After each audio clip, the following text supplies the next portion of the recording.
I think it was a joy to watch from the start to the end, the way we did it against this very, very good team. I think the player deserves a lot of credit. When you don't have that accuracy in front of goal, you have to find other ways to do it. The team is on that, and I said, it was just a joy to watch. I'm sorry for the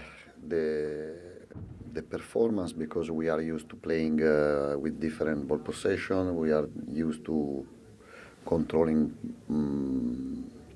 more the play, but I have to be honest, Arsenal played much better than us. They were stronger, but anyway, we fought in a right way, and for it I'm really proud for my players. Sometimes things they take a bit of time. Sometimes it goes fast.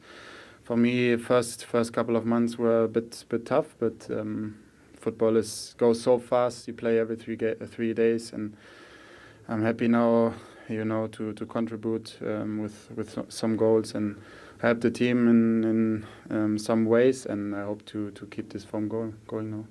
Back to the top of the table, keeping a clean sheet against Brighton, the first team to do that this season, and a win after defeat to Aston Villa. You must be delighted. Yeah, I think I'm super proud of the team, how we played. I think we were outstanding from the start to the end of the match. How determined we were to grab the game and have the courage and play in the areas that we wanted to play against a team that asked you a lot of questions, and overall the performance reflected in winning the game, which is very important, and I think it's a day to enjoy. 26 shots, 9 on target in that first half. I think many wondering how you hadn't scored. Is that just something the team needs to take more advantage of when you get on those really big encounters? That's what I hope, because obviously especially the amount of situations that we were through, and they were pretty clear to finish the game that we didn't. And against top teams, you can be punished. We haven't done anything today to give something to the opponent to concede, but it's something that certainly we can improve. And then the two people scoring the goals. When the goals weren't coming, people talking about Jesus, and if you needed a more regular centre forward, and he produces that brilliant header. And Havertz, again, who is your player of the month. You really believed in him since the day you signed him, and scoring a vital goal again. Yeah, really happy for Gabi, not only for the goal as well, for the way he performed. He worked so hard. He was really good in holding the ball in certain areas for us as well, to allow us to run. And Kai is over performance, top. Putting the ball back in the net 4 times in 6 games, I think it is. Not happy because he missed a header. He should have scored a header as well. But yeah, he's in a great form at the moment. So many positives, and Raya as well, that important clean sheet. But you go, I'm not going, you go to Anfield now. Every team would love to be top of the table come Christmas. You got a draw there last season. Seeing the leadership of Declan Rice in those last moments and putting Emile Smith-Rowe in for a big chance there. What does his introduction in leadership give you when you go to Anfield? Yeah, he's giving us a different dimension. I think the pressing that he's got, the authority he's got in that midfield to win balls, to participate, to speed the game up, to break the game play. Now it's top. I think he's getting better and better. He can still improve. So we are really happy to have him.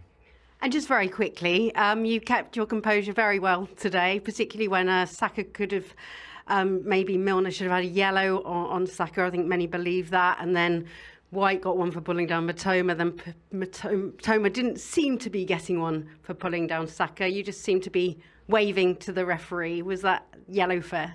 No, I was waving to Martinelli. See you. They were very much on... What was that? Sorry. What was that little punch? It wasn't that lady on the television the other day. Definitely don't do that. No. Right, so they were very much in control here, Arsenal, but not for the first time this season, and not for the first time with Brighton this season. The problem stemmed from a side playing out from the back. Yeah, it was. And Brighton, they played into Arsenal's hands, because Arsenal want to press anyway. But when you look at the way Brighton were playing, how close it was, it literally called Arsenal on. You could see Arsenal very organised. You can see where Brighton want to play out, and you're thinking, OK, they're going to have to at some stage see that they're very much in a situation where they haven't really got too many options, but they still try. Goalkeeper tries here, and then once they get in, Saka, you can see everybody taken, everybody marked, the pressure's on.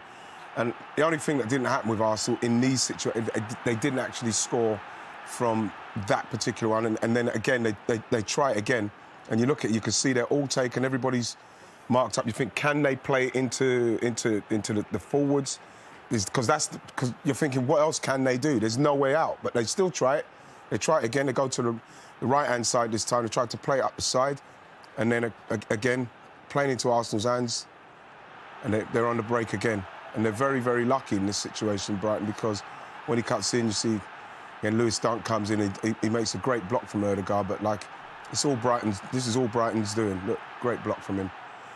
And this is, I think this turns into the goal. Again, everybody's marked, made it very easy for Arsenal. There's no really, they can't really get out. They actually can't get out. They go back to the goalie, poor ball into the middle, easily, like I said, easily cut out. And then, again, they should have scored from that. But then it's brilliant because they scored from the corner. From the resulting corner. So everybody's happy. Flick on, and then Jesus, no one picks him up. And they score. Not everybody's happy. Well, everybody should be happy. But, like, again, like, you know, it was really, really good play from Arsenal, the way they kept going in that. Just on the playing out from the back before we come on to Arsenal. I mean, not for the first time. It's like sometimes just go long. No. Well, that's his style. He's not going to change. He's been doing it all his career now. Sometimes it works, sometimes it doesn't. But yeah, I don't see any harm on the odd occasion thinking, OK, I'll just change it up. And why not knock it long once in a while? But they very rarely do it. When you watch Arsenal then this season compared to last season, what's different for you? I think that was a very, very dominant, much more dominant in the games, very much in control of the games. Last season was blasting out of the blocks, trying to score early. You know what I mean? Teams were coming back and scoring, and then we have to score that last-minute goal. But when you got people like a Declan Rice and Ødegaard, like, for instance, this pass here is... you know, I'm lost for words. You know, it's a beautiful pass. I hope you're not, because it's about and again, a minute and a half. You know, so you've got Declan Rice, and the way Declan Rice, you know, again, how Declan helps us when we're not on the ball, when we're out of possession, trying to control, and he's winning balls and setting up these kind of situations for us. Him and Martin Ødegaard in there. This is brilliant play for Martin Ødegaard again. You know, getting back, great skill. Once this goes into Kai, and then a beautiful skill from Jesus. Look, bang, bang, and they're away again. You know, and this is what Kai Havertz did. This is where Kai comes into it. He gets into it, and then he's the one that crashes the box. And you look at Declan there. He hasn't got anything, so he said, you know what? Let me show you. I'll do it myself. Bang, bang. And so Declan's off. People thinking that we're just dealing with a defensive midfielder. Look where he is. Look what he's doing. You know, this man's making 100 million look cheap. You know, like I say, we should give West Ham another 20 mil. You can't actually, with Declan in this situation, you cannot pass the ball out there and expect to not have some form of challenge from him, because that's his area. That's what he does. That's where he's dominant. And this is the goal. You can see how it opened up Brighton there. Eddie Nketiah does well to run off of the defender. Kai Havertz is exactly what Mikel Arteta wants him to do. When we haven't got anybody in that middle of the pitch, you want him to be crashing the box. He's done it brilliantly, found there by Eddie Nketiah, and he finishes brilliantly well. And that's what he done at the start of the season, but he was just missing those chances. I'm so happy for him, because it's now seemed to working out for him. Well, for him, it has to take time to settle into... I know he's not settling into the Premier League, but he's settling into a new club, and he's settling into a different style of play and different instructions from his manager. And the thing is that I think that he's been trying to carry out those instructions from the start of the season, but then, you know, people want to see instant like form, and you know what I mean, and it didn't come, but now it's coming, and we're seeing he's scoring very important goals. I know Declan Rice, as Ian's just shown, is more than just sitting in front of a back four, but when you look at Arsenal's defensive stats, you know, this isn't just about a back four. This is going to be his influence in protecting them as well. Best in the league. That's what he... Not only does he offer that protection, but Wright has just also shown what he offers you going forward. And he's one of the main reasons why Arsenal are a better team this year than last year. And they'll go close, there's no doubt about it. I mean, that is his influence on the back four as well, isn't it? Well, it is, but like what you saw with Saliba and Gabriel Magalhaes is the way... Obviously, they didn't get as good a service into Evan Ferguson today, but like they really were tight on him. They didn't let him move, let him do anything. So.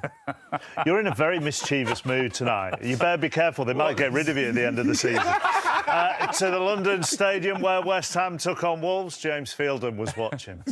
Your celebrations at the end there, did that tell us how much the result meant to you and the team? Yes, but especially the performance. It was an incredible performance. I think the way we played and what we did against an incredible Brighton side is just phenomenal. So I'm so proud of the players, how we played, how we insisted, because at halftime it should have been very different to what it was, but we kept going and believing, and we did a really good afternoon. In the first half, 15 attempts, 3 on target. Were you getting that feeling that it might be one of those days again? I didn't want to have the feeling, but you think about it, because we were so dominant and had so many open chances to put the game to bed, and we didn't. And it's a team that has always in the line, you know, and you make a wrong step, a wrong decision, and they are through you, and they are a really dangerous team. But I'm really proud of the team. Does it tell us the measure of the opposition that you're the first team to stop them scoring in 21 Premier League games? I don't know. We tried, but they have the ability to do that. And as I said, they are extremely well coached.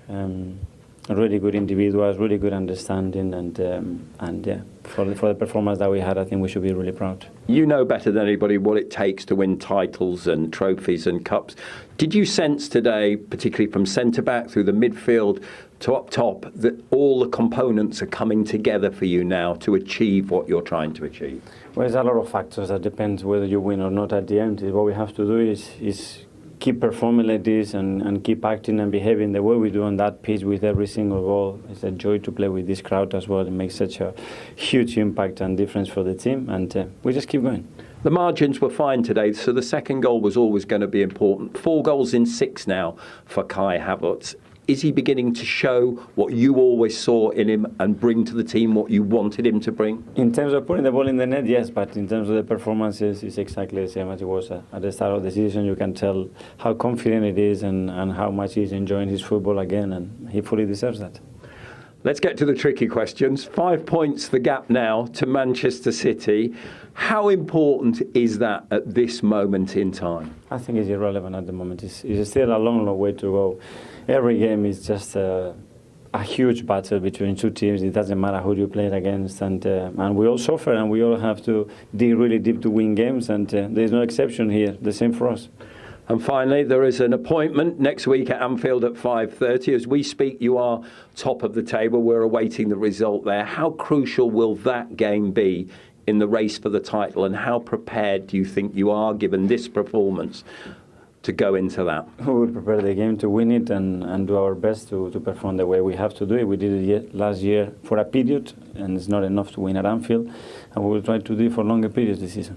Result that takes Arsenal top of the table tonight. How big a statement is that, despite Liverpool kicking off later on? Well, I think it's not only about the result. You know, we won the game. Of course, it's the most important thing. But the way we play, the way we control them. You know, they have a good team. They play amazing, build up. You know, this kind of football. So, yeah, it was amazing game. So yeah, happy. Kai, you're the first team to stop them scoring in 21 Premier League games. They'd come here in their last 3 games in all competitions and recorded victories. So how important was it psychologically for you to get the 3 points against Brighton today? Yeah, I think very important. We know it's a great team, and they play, as Gabi said, like very nice football, and it's tough to play against them. We knew that, but we also knew we are strong at our house here, and we have the fans behind us. So try to keep the energy high, and I think today it went quite well. And staying with you, how happy are you with that you're now finding your own form and a contribution to this side? There were some question marks when you first arrived, but now the goals are flowing. Yeah, of course, I'm happy. You know, as an offensive player, it's always nice to score, to assist, whatever.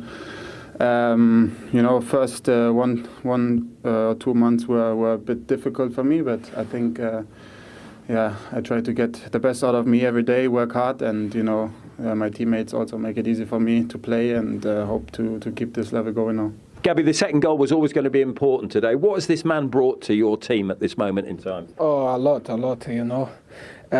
We always joke, you know, he won a Champions League against me, and then I want to win with Is this a good time to remind him of that?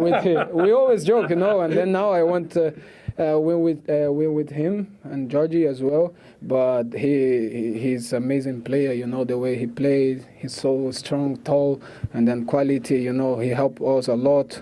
quite a bit me, like fighting every time and helping the team. The way this guy runs is massive. So, yeah, we are very happy we have him. And very finally, 5 points is the gap between yourselves and Manchester City. You've been there. How significant is that 5 points at this moment in time, Gabby?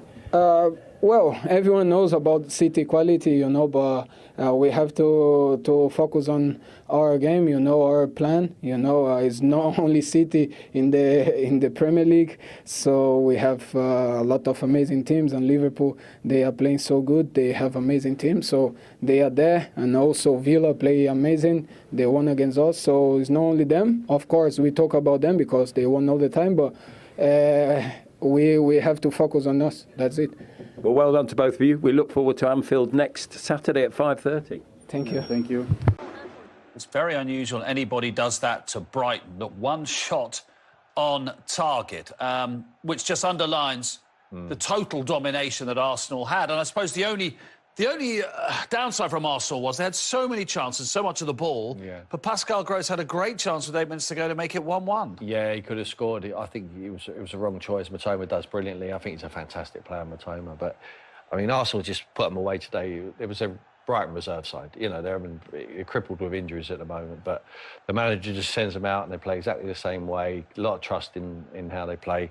Let them shoot themselves in the foot. They give the ball away in wrong areas time and time again. But Arsenal couldn't punish them early on. So you thought, longer the game goes, you know, that maybe they just might nick something here. But Arsenal just don't panic anymore. You know, it's not like last year. I've got a feeling of comfort when I watch Arsenal.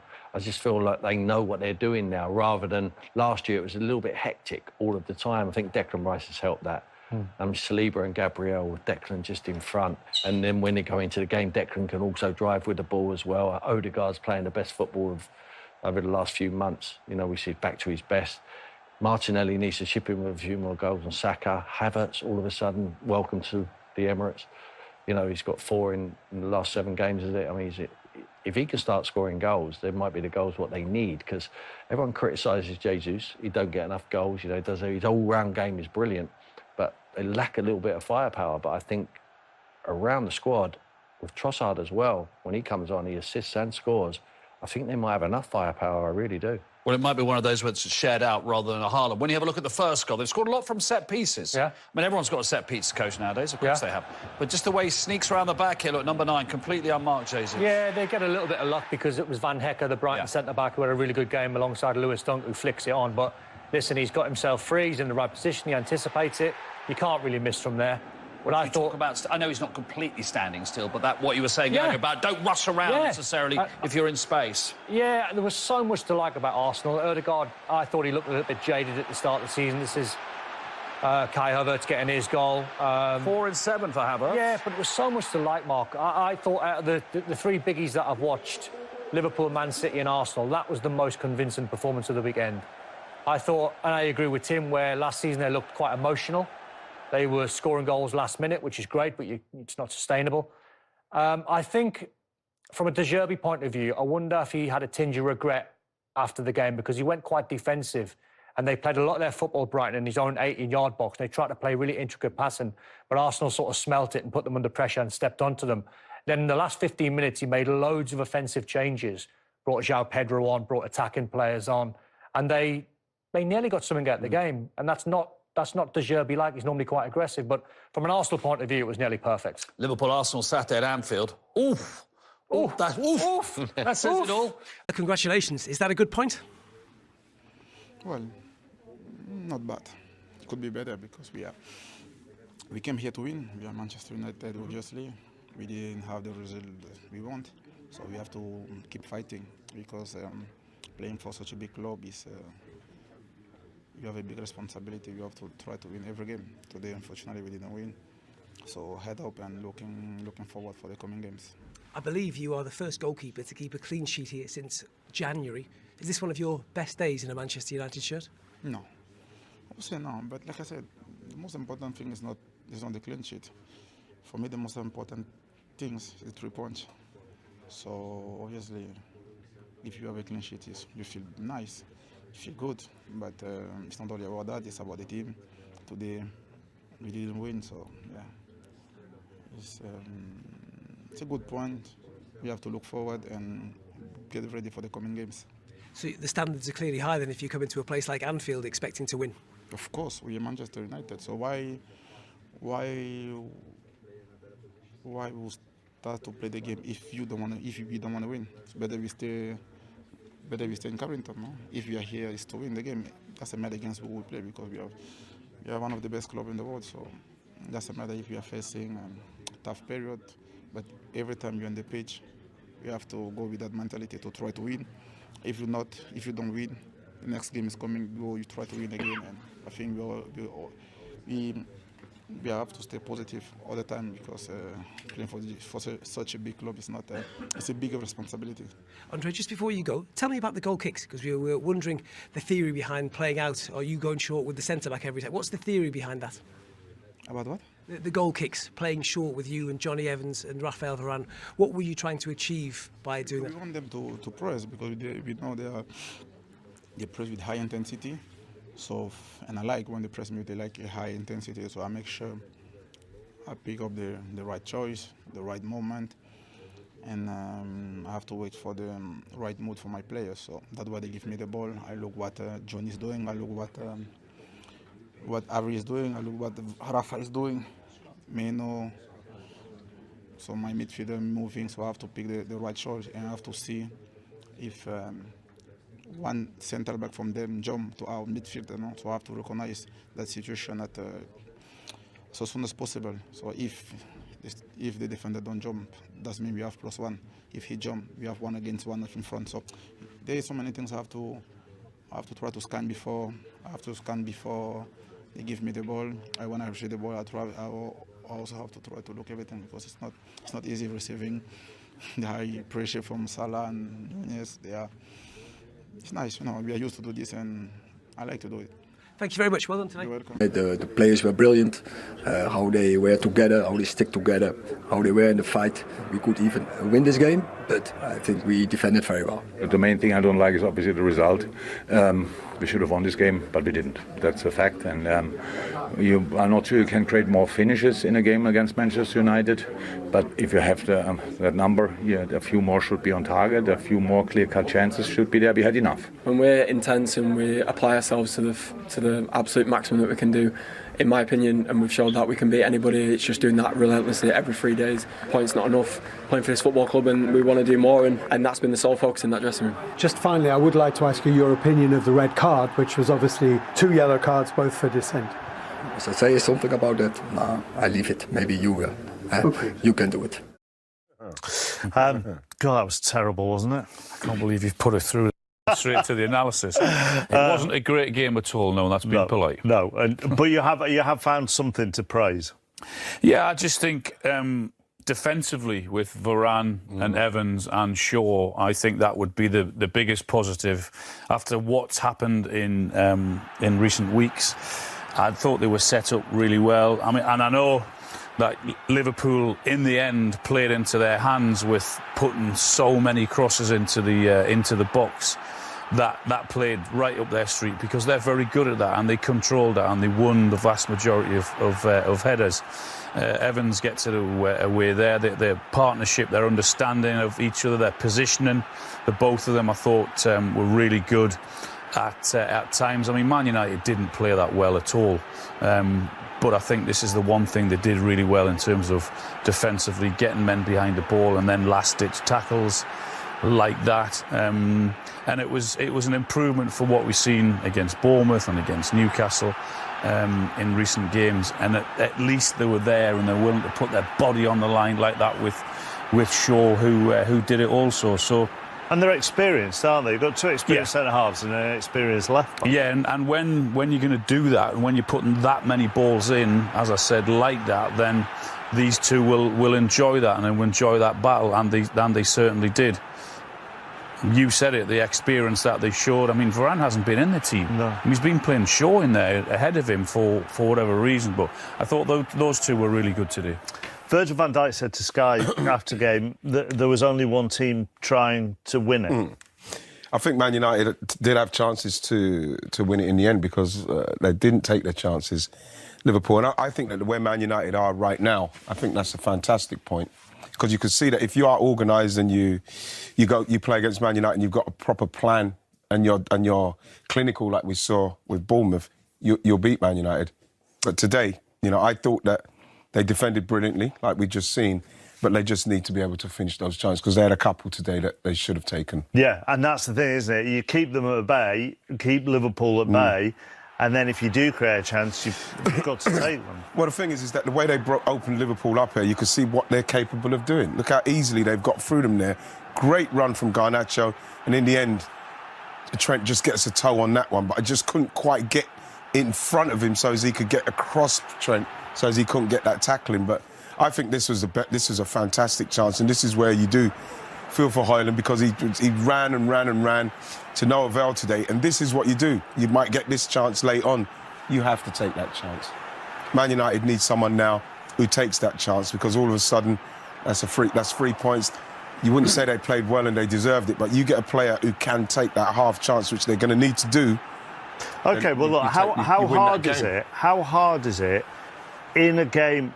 That's his stats for this season, which I'll come on to with Alan in just a moment. But how hard is it in a game where you aren't really involved that much because the team are on the back foot and defending and you get that one chance? Well, the thing is that when you're playing in games, and I've played in those games, all you're thinking, and so you're going to do the very best you can with the chance. When you look at the chance what he had there, he actually didn't really get it out of his feet so he could get a really good strike on it. He actually struck it from inside his feet. That's why it bobbled in. When you play in games like that, you have to hold the ball up, you have to get fouls, you have to give your defenders break, and then if you get half a chance, you have to take the half chance because you're at a club like Man United and that's what you're expected to do. Those stats aren't great for him at the moment, No. but it's not just about him. No, two things I would say. I think he will come good. I mean, those stats are really poor, and he has to improve on his link-up play and certainly has to improve on his finishing. But I do have sympathy with him because it would be so frustrating. I try and put myself in his position. I look at Garnacho. A lot of the time, he's running with his head down. Yeah. He doesn't pick his head up enough to see when he's about to, the centre forward's about to run or put a cross in. And on the other side, on the right-hand side, and you've got Anthony. I mean, he would do my nut in playing with him because 99.9% of the time he's coming inside on that left foot. So not only do the defenders know, so they can then set themselves. On the odd occasion, if he did go down on the right-hand side, might make it a little bit more difficult. But for a centre forward, it doesn't often make it very difficult when he's doing it. Right, you said it's going to be a tough game. Turned out to be a tough game. So how did you see that game overall? I love the intensity we put into that game. We have to admit that United had a performance full of passion. And I think the attitude of them was really, really good today. They threw themselves in everything what came up there. And I can't remember a game really in the recent past, at least, with the numbers we created today, with the finishes we had. But when you have 34, 35 shots, then the number of shots on target should be slightly higher as well. That's where we lacked whatever. But that was a bit the story of the game because intensity is super, starting the game super, counter press, best we played with this group, definitely. It was top. But then in the decisive moments we were not calm enough. So that's true as well. And but even with all these things, the chances we had, we could have used them. So I would say the Ibu situation when you have the ball lying there, it would be cool if you don't hit the goalie directly, if you force him for a save. A lot of set pieces, should have done better there as well. We were there. In the end, we couldn't finish it off. You can always say respect or credit to United because they defended them well. But in general, I think in our football moments, it was really difficult for United to hold us back just in the last third. And they were there with legs and stuff like this. But still a 0-0, and they probably feel better than us in a moment. Well, you mentioned the counter-pressing, but can I talk about certain player, Wataru Endo? I thought he was an excellent player getting the ball back the way that he performed tonight. Yeah, but if Wataru would be alone, there's no chance. But yes, he was brilliant, but it was all about Ryan, Dom, and then strikers, wingers on the side. And we didn't have these situations yet. That's, for me, really, that's a most positive, most positive, because if we will be really successful or not will be decided in these moments. Because it's the most economic way to defend. If you lose the ball and win it back directly, that's the shortest way. Comparison, or the other side of the scale, is like when they are a little bit quicker in mind than us. I think it was Anthony, if I'm right, who goes down the way, and Trent has to make this 60, 70 yard sprint, and in the end, probably Ali safe or whatever. So that costs real. That is really intense. So I like that a lot. So, and we will see that the performance of today, if we pick out the right stuff and do it again, will be super helpful. The result is a point more than before, so that's a little bit helpful as well. And now we keep going. Just to finish with, you changed tactically, I think, during the game, where you had Trent moving, I think, inside, Joe Gomez go to the right, and then you had Salah also moving a bit to the inside. Why did you think you need to do all these changes? Why? There we go. Good question. That's a good question. Yeah, we thought it makes sense. So, yeah, United plays, obviously, marking, man-orientated a lot. Especially then it makes sense that you move. Whatever system you play, you have to move anyway. But and then we changed a little bit. That we thought in these first 3-4 minutes after we changed, we can use that. Maybe then they adapt a little bit. But I actually thought it worked really well. The problem was we oversaw Joey Gomez overlapping once or twice when he was full throttle there and just has to square the ball. A lot of things were good. That's how it is. We outside of the net, and the goalie makes an incredible save. Then we have the shot directly in the arms of the goalie. So there were a lot of moments, and then all the rest was still really good. Now because we didn't use one of them, we are not really sure what you can make of it. But I'm happy with a big part. Just in a moment, still influenced by a result I don't like particularly. Eric, congratulations, if that's the right word. Is that a good point? No, congratulations. Of course, it's a good point, but we didn't win. And we always want to win, but yeah, also we are pleased with the performance, and we are pleased with the clean sheet. I think we defended very well, very disciplined, and yeah, now we have to get to the next part of it and to take more in possession. I think when we get more 2-3 times passes in after ball regains, then we can hurt them really. And we had our chances, and we didn't take them. I think we had huge chances with Garnacho and with Rasmus Højlund. But all over, I'm pleased with the performance. And yeah, but we always want to win. I think you're the first team to come here and not concede since last January. But it tells something how difficult it is here. It's a very good team, very good approach of the game, good philosophy, and yeah, they have good players. So yeah, you have to do it very good if you want to take a point here. But that proves also, yeah, we have to get it more consistent in, and that's our big challenge. Eric, tell us, what's the theory behind the goal kicks with Onana going short to Varane and Johnny Evans? We were trying to work it out with the pundits today. What's the thinking behind doing that? Yeah, to bring the opponent out of the comfort zone. And I think that went on occasions very good. When you talked about playing out from the back, is that kind of what you had in mind all this time? We always have a plan before we go into a game, and yeah, that was part of a plan, yeah.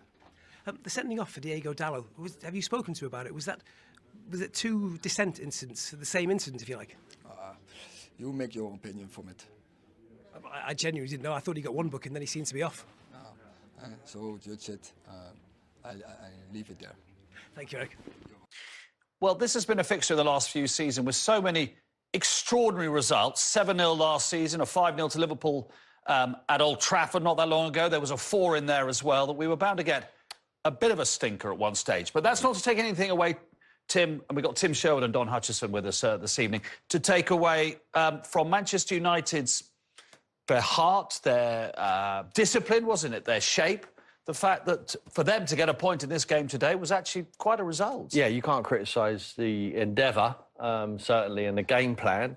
Well, you can criticise it, because we're talking about Man United. And the Man United, I know we keep talking about it, we keep harping on, all people at home will say, well, that was 20 years ago. But the Man United we played against would never go there with that approach. That is an approach of a team who's just been promoted to the Premier League and he's going to Liverpool and you're scared stiff to come out because they're opening you up.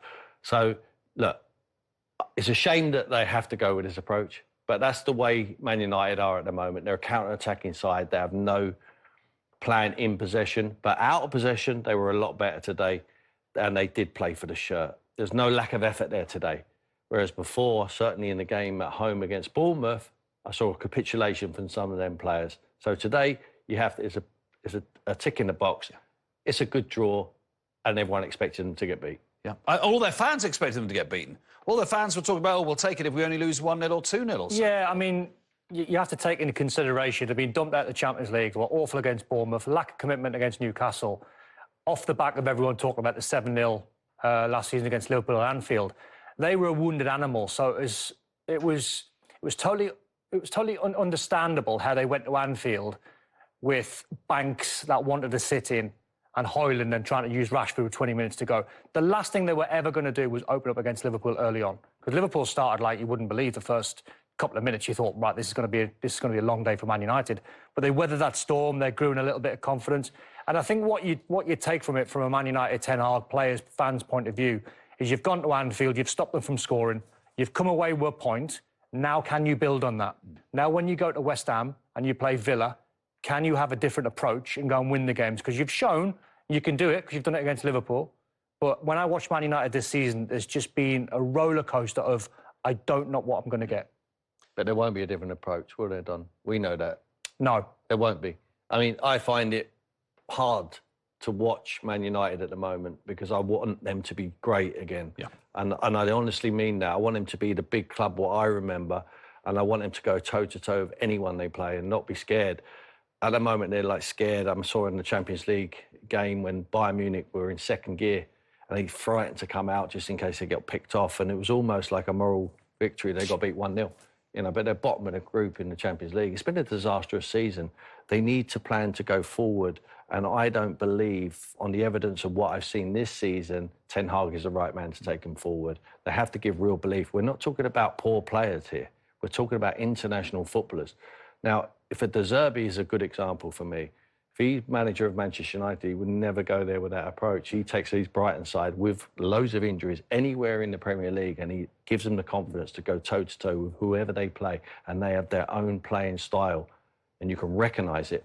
You can't recognise Man United at the moment. For one we remembered, and I know I keep going on about it, it is a very long time ago. Well, they kept you awake at night. No, you did beat them to the title, though. I think it's understandable. I think the form and the rut they're in, I think it was understandable that they went to Anfield and Liverpool had plenty deep. of shots at goal, but actually, and Manchester United got back in numbers, didn't they? And they defended in blocks, but they didn't actually have massive, clear-cut opportunities. Liverpool, did they? There were so many moments like this. Look how many white shirts are back there for. Yeah, I mean they had 34 efforts on goal, or in and around the 18-yard box, but that's a record in the Premier League. Yeah, but they never really convinced me that they were going to break down Man United because, as we said before, they were a wounded animal. They came to Anfield and defended deep. And when you're in trouble and you're not playing well and there's a severe lack of confidence, what you can do is you can be organised and you can frustrate Liverpool. And the amount of bodies they got back, on another day when they're playing better and they've strung a couple of wins together, you might see a different Man United more on the front foot. But the last thing you want to do off the back of a 7-0 is go there open and get cut wide open and end up coming away from a 4-0. That damages the confidence levels even more going into the West Ham and Villa game. What was missing for Liverpool today? All these opportunities, yes, low block, but, you know, that's a sign, really, of respect for you. Yeah. What was wrong with Liverpool today? I would say just the cutting edge, just to finish in. Normally Mo Salah, he's a prolific scorer in this fixture, especially. Just that little wee bit of composure. Darwin Núñez, I'm not convinced about. Mark, I'm really not. I don't think he's of the quality to be a number 9 for Liverpool. I think there's better players out there. I'm not sure he's really settling into it. He's not really a team man for me. It goes to show, I think. No rotation, you know. Do you agree? I think it goes to show how good Roberto Firmino was. Because that's all I was thinking when I was watching that game. How good the front... and can we throw Mane down front three? Football IQ to link the play. And when I watched Darwin Núñez, he's not got that just yet. No. He's more chaotic, and the Liverpool fans love him for it. But he's gone quiet. If you think since the start of the season, Luis Diaz has gone quiet, Gakpo's gone quiet, so they're relying on Salah. They've got to find a way, and it's a myth. Coaches told us when we were growing up about when you're in the 18-yard box, always be on the move. It's a myth. If you're in a good position, stand still. Firmino had that ability to stand still and link it for Mane and link it for Salah. At Liverpool at the moment, it's just there's loads of rotation, but it's too chaotic. Let's have a word with Chris Foy, because there's a couple of things to talk about. Chris, good evening to you. One, red card, and maybe one which should have been a red card. Let's start with Dalot. This is, just to clear this up, this is 2 incidents of dissent for which he's booked by Michael Oliver. How well do you feel Michael Oliver handled this? And was he correct to do so? Because a lot of people say it's passionate and Dalot felt he should have had a throw-in and the referee got it wrong there. So it's used a bit of common sense. A yellow card would have sufficed. Yeah, what we talked about at the start of the season, Matt, was participant behaviour and tidying up the game, you know, dissent, delaying the restarts, waving of imaginary yellow cards. And quite clearly, a throw-in's awarded. It was probably the wrong decision, actually. And Diego Dalot shows dissent by just waving his arm. You know, it's dissent by action. It's quite clear what he's done. And then Michael Oliver obviously cautions him. And after he's been cautioned, he does exactly the same thing again. And obviously 2 yellows equals a red. So he can't have too many complaints. People say they feel it was a bit harsh, but he's cautioned him for an offence there of dissent by action. And he's done exactly the same thing when he's been cautioned. So do you think he would have been inconsistent if he hadn't shown him the second yellow card? Because effectively what you're saying is his action the second time just repeated the first offence. Well, the second one was probably a little bit worse than the first one, and it doesn't leave the referee anywhere to go with that one, really. So people will say it's harsh, but to the letter of the law, Michael was correct in that situation. So, Chris, on the letter of the law, if the referee is going to be consistent, there was an incident with Darwin Núñez when he fouled one of the Man United players, then kicked the ball away, then applauded the referee or the linesman, which was petulant. So if you're going to be consistent, here it is. So he could have been yellow carded for any 3. The barge on Johnny Evans, the kicking the ball away, that one there, then kicking the ball away. So one of those 2's a yellow? One of those 2's a yellow. So the referee's consistent, and then it does that. What's so different about the Darwin Núñez to the Dalot? I think you make a really interesting point, Don, and if he got sent off for a second yellow, I don't think he could have had too many complaints. All I think is that foul on Johnny Evans was indicated by the assistant referee. Obviously, then he kicks the ball. It's just a foul. Then he kicks the ball away, gets a yellow. Whether that sarcastic applause was directed at the assistant and Michael Oliver didn't see it, I don't know. But if he had done and got a second yellow, then I don't think he could have too many complaints either. Yeah, proud day to go to Anfield. What did you learn about some of them today, then, to get a form of result under the circumstances? Yeah, I thought they did well. I think they stood up to everything Liverpool threw at them, really. I felt watching the game, they were very comfortable. I felt, obviously, Liverpool had some hard chances, but nothing really clear-cut. And, as I say, they could have nicked that game in the end. I think Højlund had the best chance of the game. Didn't score it. We know he's not got a Premier League goal yet, and he needs to tidy up that finishing side of his game. As you said, your concentration has got to be there, whether you're a goalkeeper, a centre-half or a centre-forward, because they're key moments. You know, they can change his career at Manchester United so far. Scoring a winning goal at Anfield, it's a big thing to do. So, look, he'd be a little bit disappointed. I think he'd be a little bit disappointed with his all-round performance, but as far as character was shown today, you have to be very pleased with it. You have to be, because they have got a lot of players missing, as I said. I felt throughout the game they were very comfortable. Yeah, in a good run of form, you know, Manchester United fans will think, yeah, that's okay, it's acceptable. You know, we'd want more of the ball, we'd want to have more chances. But I think when you consider what this team has gone through and the disappointments, which has mainly been, you know, what it's been in recent times, then I think you actually view that as a real positive today. You know, a clean sheet at Anfield. is, plenty of teams have tried and failed. No one's done it since January. Exactly.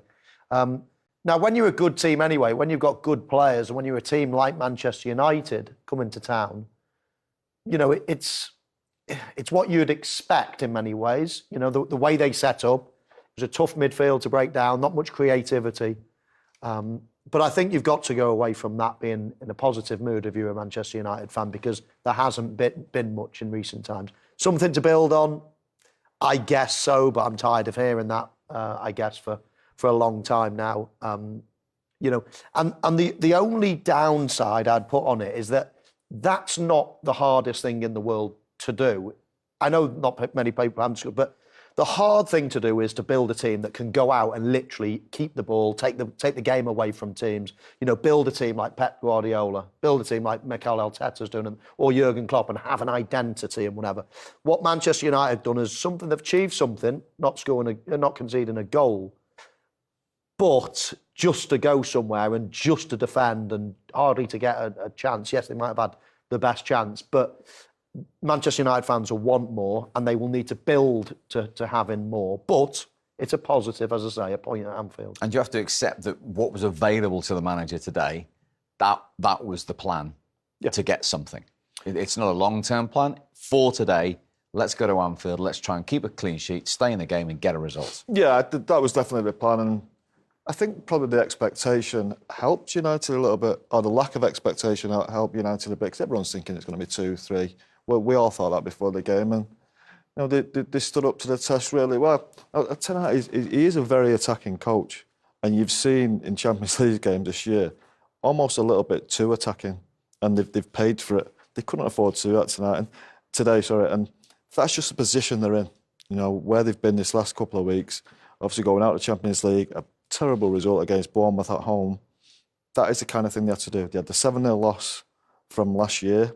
Now, can they go on from this? I don't know. I hope so. But with what was available, that was the way he had to play. And the circumstances of where they've been over the last few weeks, they had no choice but to go that way. I think what I'm trying to get at, Scholesy, is this is a very much a one-off. As Steve said, it's almost like a means to an end, this game. You're not going to go and play like that at home to Burnley or home to, Everton or whoever it might be. And that's the big question, isn't it, I guess? They'll have to do that. They'll have to put on that type of performance maybe 4 or 5 times a year when they go away to the top teams. Yeah. But apart from that, that's not going to get you where you want to be. No, it's not. That doesn't make you a top team, does it? And as you said, it can be very easy to do that, to go and sit back and sit on the edge of your box. You can be there all day sometimes, can't you, and not concede a goal. I've said that this season. They've lost at Spurs, lost at Arsenal, lost at Newcastle. So at least they'll be saying today, well, at least we've gone to Anfield. Well, I thought last year, a lot of very good performances, but I thought they were very naive, and I thought the manager was very naive when they went to places like Anfield, when they went to places like City's ground, and he kept playing the one in midfield and the rest of the time. You can't do that. You can do it against other teams, of course you can. You get away with that when you've got your best players. They will beat most teams. But when you go to these places, it's not easy. Look, you want to play them off the park, you want to score goals, but they're not quite in that position to do that. And so performances away from home in big games, just getting a point, it's a good result sometimes. If you're going for a league title, you've got to make sure you're winning your other games, and you're clever enough and you're brave enough to be able to do that. But as Michael said, that's quite an easy thing to do today. The next step is, right, can you go on from that? Can you play an attacking team? Can you pass teams off the park? Can you create chances? Can you score goals? We still have to see that from this team. I think they still have to prove they've got the quality to do that. Because in the past, Steve, if that was Jose Mourinho, everybody was saying, "Oh, it's a Mourinho masterclass, tactical masterclass," and all this. Well, come on, if you've got players of Manchester United standard and you play a very defensive way, then you can easily get 0-0s away from home. As I say, really good for today, but the acid test is, can they go and take it to the teams below them in the future and win 3 points? Take games away from teams. That's the mark of a good. Yeah, those numbers Jurgen Klopp's referring to: 34 efforts, 8 on target from Liverpool. Did you agree with his interpretation of the day there? Yeah, I did. I think if they'd scored 1, we would have all looked at the stats and say, well, Liverpool kept a clean sheet. They scored a goal. They had all those shots that you just referred to. Absolutely in control. Very good performance. That's what we would have been saying. As it happened, they didn't score. So now we say, well, possibly they should have created a few more clear-cut chances, finishing better and all the rest of it. So, you react off the result in many ways, but he's right to look at it, as a standalone performance. A little bit frustrating for them, but I thought he summarised it pretty well. Because they've missed a chance to go to the top of the league as well, which psychologically at this stage, with City dropping points yesterday and Arsenal winning earlier, it could be fine margins all the way on this journey, couldn't it? Yeah, I think he'd be really disappointed with the place Man United were in. And I think he is disappointed there. I think there's a real lack of quality from his team. And I think he was right talking about the media influence as well. It helped Man United more than it helped Liverpool. It felt like when you're playing against a bad team or you're coming up against a bad team, you think, I can score. And it felt like almost like kids' football with the shooting from anywhere, shooting from stupid places. Salah's trying to shoot through people. I think Harvey Elliott came on, had a shot from a strange place. Gakpo at times as well. Alexander-Arnold at times. And it helped United, that really did. And he'll be disappointed because you talk about the final pass as well, and they'll leave, not passing to the overlap or passing to a player in a better position. That's the quality you expect from Liverpool. That's what he expects from his forward players. It was almost like they were being a little bit selfish, a little bit greedy. I want to be the one that wins the game. When there was other people just playing that, if you just play that final pass, that could have had much better chances. So, look, when you're going for league titles and United are in such a bad place regarding squads, regarding results over the last few weeks, you have to win that game. If it was the shoes on the other foot and that's at Old Trafford, we're playing against a weakened Liverpool team, and you're going for the league, we'd be devastated if we didn't win that game. And I think he will be really disappointed with that. Yeah, it's been a brilliant weekend for a couple of teams. Of course, Arsenal, Aston Villa has been great. Not a disaster for Liverpool. Manchester City will start, not panicking at all because we all know what they can do. But it's been an interesting weekend at the top of the table. And no question about it, Jurgen Klopp will be disappointed. Out of all the fixtures out there, he'll be disappointed that he's lost ground. Just on Scholes's point, you noticed a couple of times watching the game, didn't you, where you felt there was a pass on or a sharper ball could have created a clear-cut opportunity and the effort was made instead and the potential chance had gone. Yeah. And I suppose, we're talking football, we're talking at the very, very highest level, we're talking at that end of the pitch whereby you don't get, it's all very instinctive and the pitch is changing every fraction of a second. But that's what separates the absolute best from the rest. And making the right decisions. It's not about physical. I think both teams ran exactly the same distance today. It's the difference between the best players and the very good ones in the Premier League are the players that make the right decisions. Everyone can pass a ball, everyone can run, everyone's got the fitness levels. It's the tiny decisions in the important moments, in the crucial areas of the pitch. It's having the cool head, isn't it? The cool head at the right time. And let me ask you both about really interesting. I think Maka said close up. He was watching Darwin Núñez today, and he feels he needs to offer more than just energy and off the cuff. Yeah, but that's not changed. Play with emotion. Yeah, no, he's right, absolutely right, but that hasn't changed, has it? That's him as a player, and that's something that I've said many a times on here, Steve, that I would be very, very nervous saying what you feel about him now because there's a lot of basics in his game that need improving upon. And he actually does a lot of the hard things well. Some of the things he does just take your breath away and you think, wow, if you could just get the basics right. Decision-making, as Maka said, his touch in certain situations. But I'm really surprised how raw this lad is for a player of his age to come for that money, all the rest of it, to be still so raw, surprises me. However, he's got attributes that he could develop in the next, with good coaching, playing in the right team, making the right decisions, it could come good for him. But it's a big risk paying all that money for somebody that's got big gaps in his game. I was just going to say that I think the biggest gap in his game is his quality of finishing. Yeah. And as a centre forward yourself, that's a bit of a problem. Yeah, and I'm saying, can you see that improving at this stage? Because I think sometimes it's on instinct a lot, isn't it? And the amount of times Michael goes through, he does the right finish, he makes the right finish. This lad, I'm not sure what he's going to do. I don't think he really knows what the right finish is. But on the other hand, he's got the energy, and for Liverpool, they like that. They love centre forwards who run about. But ultimately, being a centre forward, you've got to score goals, and he gets in some great positions. You never fancy him to score, and I don't think his technique, finishing-wise, is good enough. Yeah, he's lovely and direct. He's a very good volleyer of the ball. Strikes the ball clean. But as you say, you know, his finishing is instinctive, and his touch as well in certain tight situations is quite sloppy. So there are things, but you know, I used to feel as if everything was instinct with finishing. You either got it, you're either born with it, or you haven't. But the longer I've been in the game, the more I feel as if you can improve certain situations. Whether you can improve how much he's got missing in his game is another matter. But you see Mo Salah as a Chelsea player back in the early days. I mean, he couldn't hit a barn door. I mean, he was really, really poor finisher. Now he's incredible. So you can improve it. But he's got a lot of improvement to come in his game. But as I say, I always go back to it.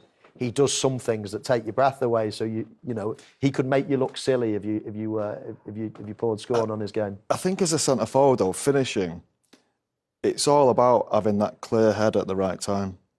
The best have it. I'm not sure this That's what Michael was saying. He's too emotional, he thinks, doesn't he? He is emotional. Yeah, he's emotional. He often makes the wrong choice. But as I say, Liverpool fans like him, and people will like what he does, what he brings to the team. But lacking that bit of composure, that little bit of when you go clean through or you've got a chance, all of a sudden your mind just becomes clear and you know exactly what you're going to do. Michael could do that. The best centre forwards can do that. I'm just not sure that's ever going to be in his game. Playing alongside Mo Salah probably helps because goal scoring isn't really a massive problem for this team. Yeah. But if Mo Salah left, and you know, let's say he went to Saudi, and you know, in the summer or something, and I'm not stirring the pot. Or let's say he retires in 3 years, whatever. Let's just say when he eventually leaves, he's not going to be there forever, of course. That then will put him into sharp focus. Then that Liverpool will be thinking, right, where are we going to replace 25 goals in the league every single season? Do you think he can do that? No, that's when the pressure will probably be ramped up even more. Do you think he's capable of doing that? Not at the moment. No. Fascinating discussion. OK, we've heard from Jurgen Klopp there. Extensive thoughts. The Amex Stadium on the South Coast. My name is Derek Ray, and with me is my commentary partner Lee Dixon, and it's all about action from the Premier League in this case. It's Brighton and Hove Albion up against Arsenal. Yeah, thanks, Derek. My advice to the players out there is try and get off to a quick start, be accountable for your own performance, but above all, go out and enjoy yourself. Should be a great game. The referee's letting it go as they keep the ball. Slipshod passing.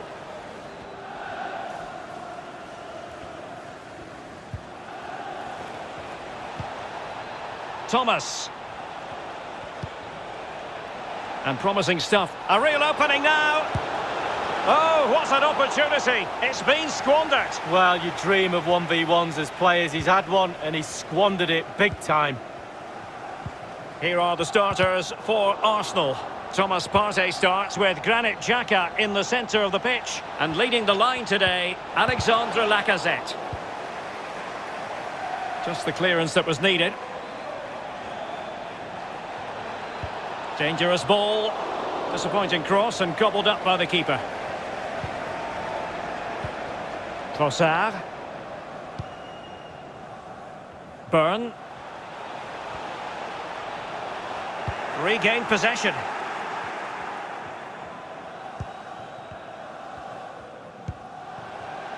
Now, let's see what they can do here.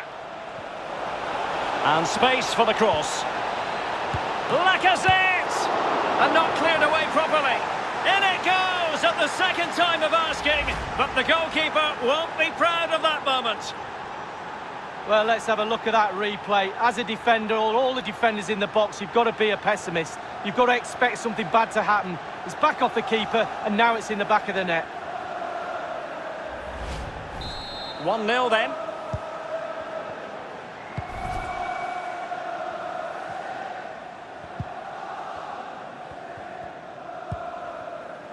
Bissouma. It's with Welbeck. Possession 1. Lacazette.